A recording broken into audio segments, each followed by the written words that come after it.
प्रणमञ्जयशन्त्रम् ॐ प्रणमञ्जयशन्त्रम् ॐ वरदं जयशन्त्रम्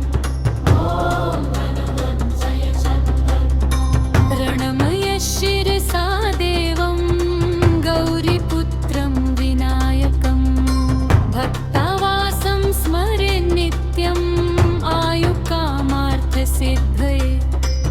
प्रथमं वक्रतुण्डं च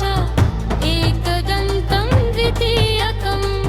तृतीयं कृष्णपिङ्गाक्षं गजवक्त्रं चतुर्थकम्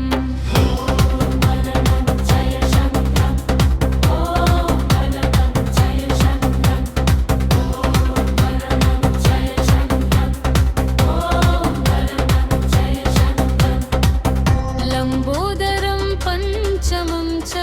षष्ठं विकटमेव च सप्तमं विघ्नराजेन्द्रं